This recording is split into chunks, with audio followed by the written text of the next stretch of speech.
Hi friends, I am Ram. Today our topic is AC motor. So how a AC motor works? What are the parts present in AC motor? Let us see. This is a AC motor friends. Let us see parts present in this AC motor.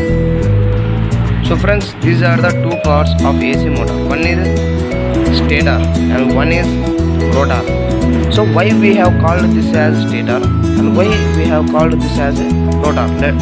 You can understand easily when you see the working principle. Let us see how it works.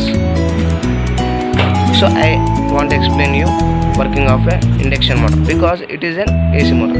Let us see. Suppose imagine this is a induction motor. Whenever one phase supply is given to the stator, automatically inside the production of flux are generated. So the rotor is a magnet. So it generates some flux. So the interaction of flux generated inside the stator and the flux generated by rotor will create a torque. Torque is nothing but a twisting force, a force which tends to move. It causes to rotate the rotor.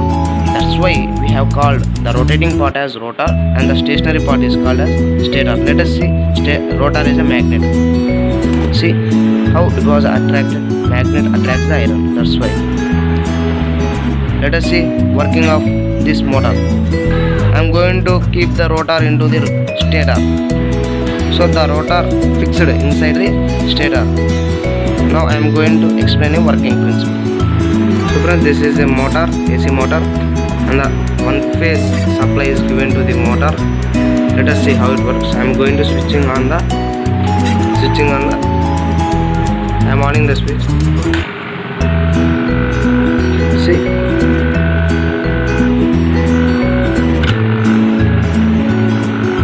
So inside stator generated flux and the rotor was going to generate the flux.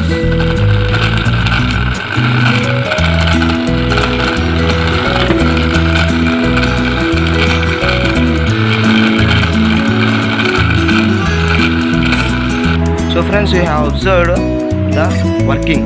So whenever the one phase supply is given to the stator, the inside flux are generated. Automatically the rotor was rotated because the interaction of flux of rotor and stator was created a torque. This causes to rotate the rotor. That's why we have called this the stationary part as stator and the rotating part as rotor. Okay, thanks for watching.